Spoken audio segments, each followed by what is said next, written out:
What is up, my little Deinos? Vepsis, your coach of the Helsinki Hydreigons, and we are back for the BBR Season 3 Week 11 battle when we go up against Ogalbina and his team being the Miami Mence. Make sure to check him out, his YouTube channel will be down below in the description, just like all of the other coaches in this BBR Season 3. And this is gonna be a little bit intriguing matchup in a sense that both me and Ogalbina most likely won't go all in for this battle, even though for my sake I'm still kind of fighting for the playoffs. But last week was very beneficial for me regards to putting myself in a strong position to be able to make the playoffs, but it's not guaranteed yet.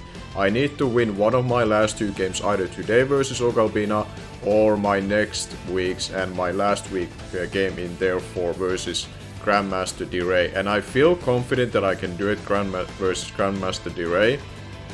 Not disrespecting my opponent in that regard, but I feel like I can definitely think that majority of the time I can beat him in that matchup in itself. But this matchup particular in itself is something that I had to keep my mind open regards to the fact that I might have to play Ogalbina yet again. Especially considering that I'm looking into making to the playoffs, and he could be someone that I play in round 1. So I'm not gonna be revealing my best sets by any means. I don't think I feel like none of these sets that I'm running this week will even show up into a playoff kind of game. At least that's how I will be with that right now. So I don't think I'm gonna be revealing anything to him. I think I have a team that can win, but you're gonna be seeing that I'm gonna be bringing our final member that hasn't made its debut this season. And if you haven't been following this season, it's actually MAGNEMITE that hasn't yet come into the battle. Trappins has showed up once, but not MAGNEMITE yet. And he has a Celesteela that I'm hoping and banking that doesn't have the speed investment for my MAGNEMITE. We are gonna be modest choice specs with it. And my goal in this battle, not only to win, but the secondary also kind of niche goal would be that I can eliminate the Celesteela with my MAGNEMITE in itself. I cannot OHKO it even though I'm modest choice specs if it's specially defensive, but I can Volt Switch on it and then proceed to Revenge Gear it afterwards with another Volt Switch or Thunderbolt in itself once I get it in versus it for the second time in itself. So that's what I'm hoping to happen, and that I get to kill the Celesteela like that. And then I have other measures of potentially winning this game with my Resisteel or with my V-Valve in itself. But I'm gonna be getting connected with my opponent, so let's jump and see how this battle is turning out. Alright, here we are with the battle versus Ogalbina, and let's see what he's gonna be bringing. I have to remember to move my HP bar, because I had it actually changed thanks to SlackOut for tuning it a little bit with the color scheme, but I haven't actually properly placed it necessary. So hopefully during the battle, during a turn, I find the proper opportunity to do that. So hopefully I remember to do that, and hopefully also this battle will go well, and more importantly, good luck and have fun to Ogalbina. And let's see how this is gonna be going. He might be doing his introduction, so I might be cutting out a little bit here. And you might be noticing it if this is gonna take a little bit. Alright, here we are with the battle, and he's gonna be bringing Celesteela, Licky, Crocodile, Crustle, Throw, and Lantern. Okay, so he didn't bring his big threats like at all besides the Celesteela, so he left on the bench the Latias and the Cinderace. The Crustle will be scary, not gonna lie. But I do have my Resisteel with Body Press, which honestly, to be honest, can kinda win on its own. I kinda feel like you're almost leading with it, besides the throw in itself can obviously phase me out. But yeah, that Crustle will be a problem. I do have Banded Ice Shot to be able to do massive damage to him. But who do I like as a lead here? I kinda like to lead with my Executor, because I think he's gonna be leading with his Lantern, because Lantern is very free versus me. So I would rather go that way and go from there. But both of us are bringing some of our lower tier stuff. Him having the Crusher over there might be the end of me. But I think my Resisteel can somewhat help dealing with it. But also I have to worry about the Throne itself. I have to kind of pressure the Throat in a way that if he has to take a +2 body press, something that gets tracking can do massive damage to it in itself. And it could also be like a bulk up set as well, like Resta, because I don't have a Ghost type. But we'll see how this is gonna be going. neither of us are really going all with this. He leads with the cross tool. This could be a hazard stacking as well. But I'm not gonna be actually swapping out, even though I'm weak to this thing. I have to go for a Giga Train, I think. I think I have to go for the Giga Train to get some damage on him, guarantee. I'm gonna see if he's hazard stacking. Okay, he's hazard stacking instead. I'm actually fine with this kind of variant. Okay. So I'm able to gain a good amount of damage to him. Which is perfect. And from here, I don't know if he's gonna have Axis or not, but what I could do is that I go into my Rotom Heat potentially on this. Or I go for the Giga Drain again. I might go for the Giga Drain again. He goes for the Stealth Rocks. Okay, so he's just a hazard stacking lead. This probably is the best case scenario because I have Defog on my Rotom Heat. And if I get rid of this thing like that, there you go! Executor, putting in the work turn 2 already. Killing the bug type. Good job, Eddie. That was really ballsy of me, but like... before the turn 1 I didn't know what kind of set that was. And now he does go into the Crocodile, which has the Intimidate. And honestly, at this point, my best switching into this is the Noivern. I am somewhat physically defensive with it. I do lose my heavy duty boots on this turn, but that should be okay. It should be okay in all intents and purposes. And then I can go for a Super Fan. I'm just gonna, at some point I just have to prioritize just going for the defog, so the Crosso in itself, with those hazards getting up early turn, won't be able to do anything with them, so we're gonna just go into my Noivern. We get to see his item as well, which is going to be Choice Scarf, okay. So his Choice Scarf Crocodile, which is very good to know. I might have to actually go for the Roost here now thinking about it, which I think I'll have to do.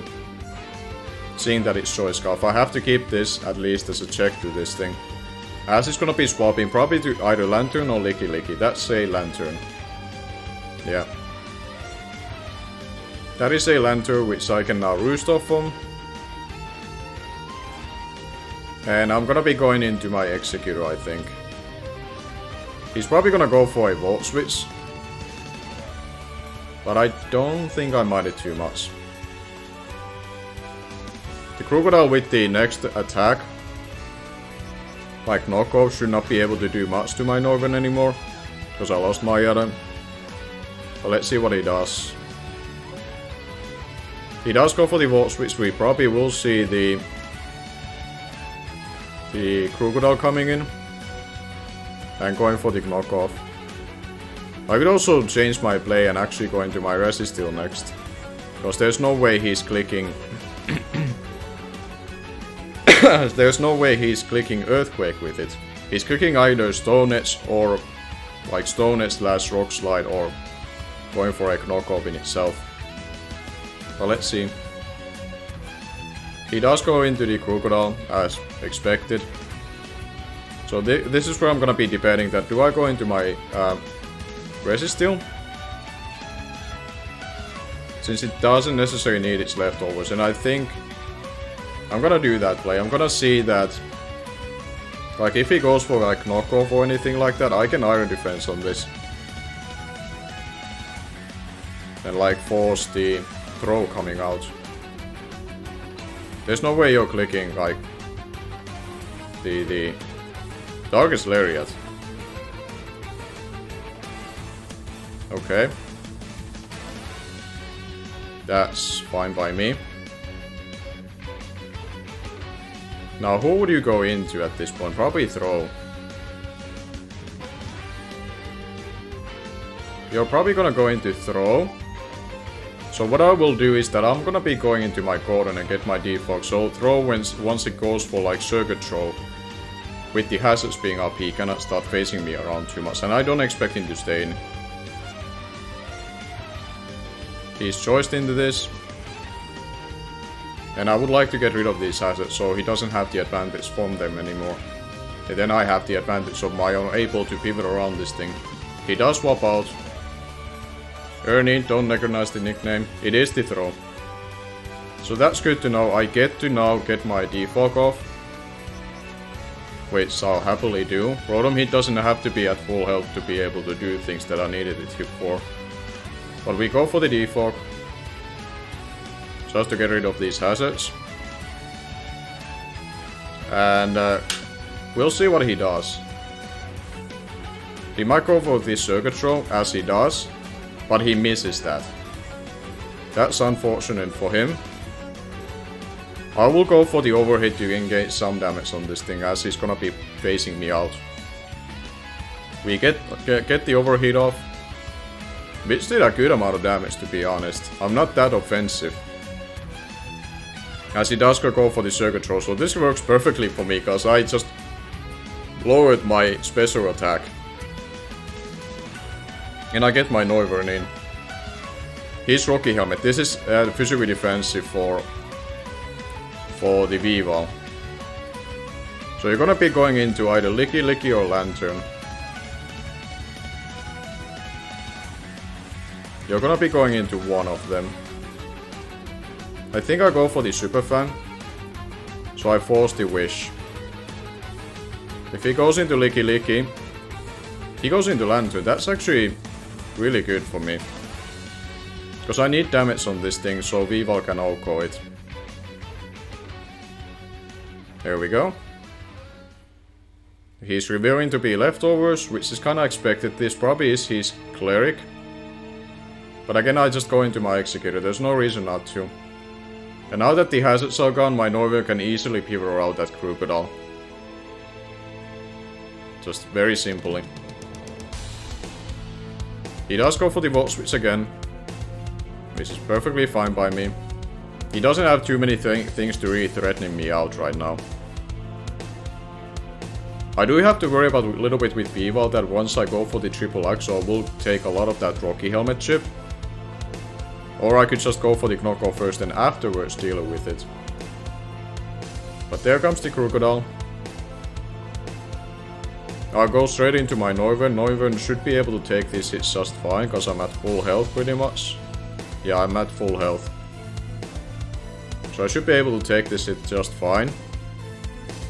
And then what I think I'll do is that I'm gonna try to read his swap that he did with Lantern, for example, last time, and then swap into my V-Val, depending on what he's locked into. Because I would like to get rid of that Rocky Helmet, so my triple action becomes more spammable afterwards that.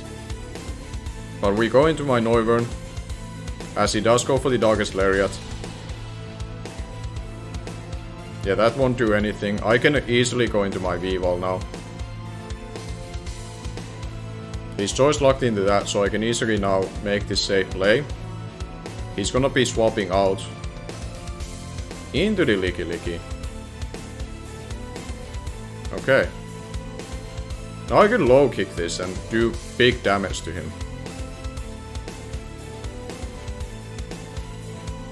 I could easily do that if I so choose to, but I could also...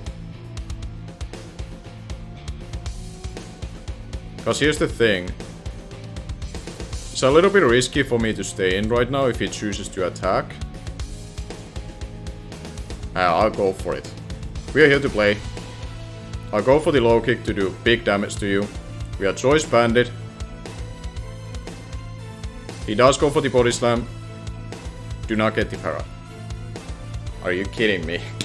This thing became... I should have not risked that, but that's so huge for him. That is so huge for him.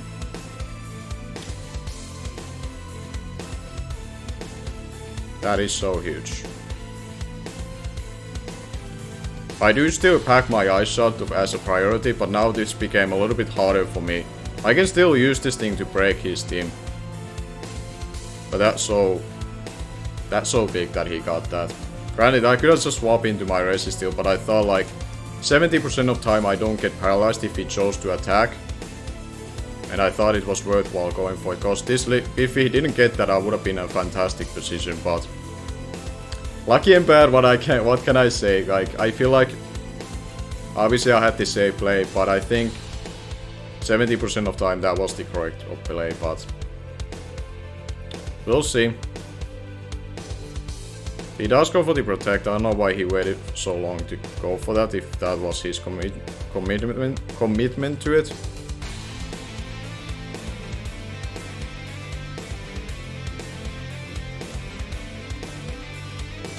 But we're gonna be going for it again. We are choice bandit, so we still do a lot of damage to anything that wants to swap in.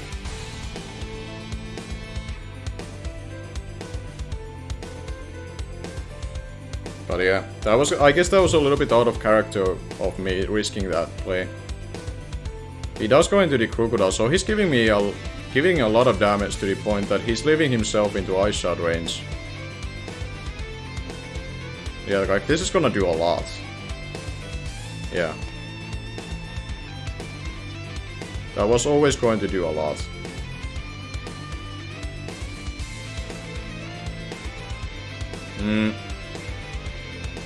Who do I wanna go into on this? I'm gonna go into my Rotom. See what he does. I wanna see what he locked himself into. Stone Edge. I do dodge that. I would have rather not like get paralyzed than him landing that move, if I'm being honest. I don't know if he cares too much if I swap, but I'm gonna swap either way, I suppose. Now actually, let me think through. What can he gain from that? Maybe I'll let him kill me. I'll let him kill me if he stays in. He does stay in. Okay, he doesn't actually kill me, so that means that I get a huge pain split off later on. And if he doesn't have a cleric, I should be in a fine shape.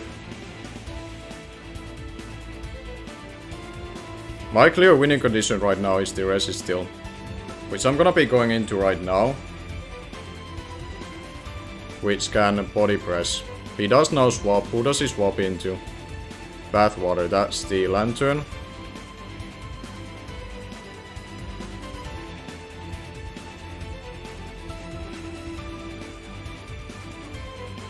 Now on this turn I will gain my leftovers. Now he could go for the heal bell. But I don't think he's not necessarily that pressured by it. I'm gonna go for the iron defense, so I can do a lot of damage to the throw. Even though it can do some damage with me on Rocky Helmet. He does go for the Scald. Just don't burn me on the first attempt. Okay, you don't.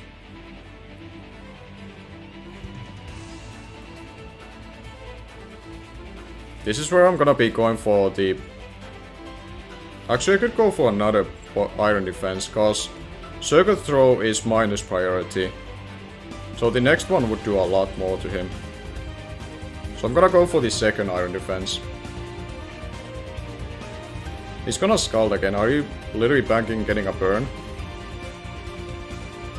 Okay.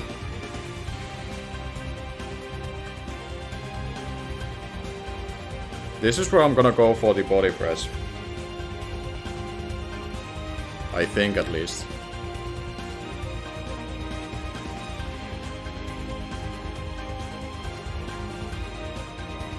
Yeah, I'm gonna go for the body press now.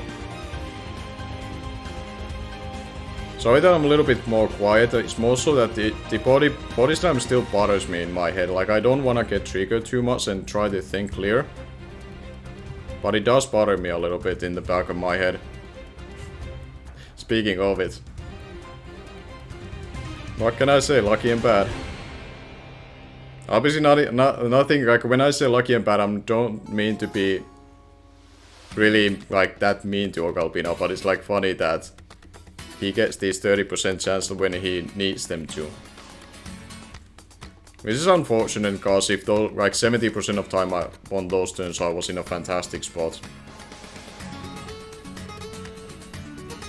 Yeah, he was literally banking on that volt switch, so now he can afford to make this kind of play, which is annoying. But at least get myself at full health. This thing is still a winning condition. Like, once the throw is gone... Oh, this resistor is my last one standing. I'm in a phenomenal spot. Is this supposed to beat me 1v1? Are you trying to get rid of the leftovers? You're giving me opportunity to really mess you up. I'm not sure if this is the right play. Because I'm at +4 now. So I go for the sleep talk. Depending on how these few turns go... Okay, he does swap. Ernie. Yeah, like if I get something like a body press right here. Or iron defense into body press. Like, I'm in a really good spot. I do get the body press. Fantastic. I'm at +4. This should do a lot. There we go. This resistil. This resistil is now in a really good spot. Okay, we have a winning condition to work with. Now... Now what can you even do to me, Ogalbina? What can you do? You don't have many things to really threaten me. Crocodile doesn't threaten me right now. Yeah, like this thing. This thing doesn't threaten me. I'm at +4, man. I'm at +4. We go for another sleep talk. He does go for the earthquake. Resistil, you fucking champ, man. You champ. Come on, Lin. This is my kill leader of this season, by the way. Come on. There you go, Lin. When you need her, she will be there. Holy crap, Resistil. Viva cat paralyzed. Like, Viva, come on now. Viva's the first body slam. You immediately get paralyzed by that fat blob of Licky Licky. Just take an example how Lin has been performing for us. Like, with up and downs that we have gone through, she has been there and performing. Okay. See, this is where I can go for a +6 in order that the... Actually, I can go for the body press first, just to engage how much it's doing. Like, if I two-shot it, I don't need the... Yeah, he does go for the earthquake. Okay, he literally does not beat this thing. He literally does not beat this. Oh my god. This Resistil is putting in the absolute work. My goodness. This Resistil.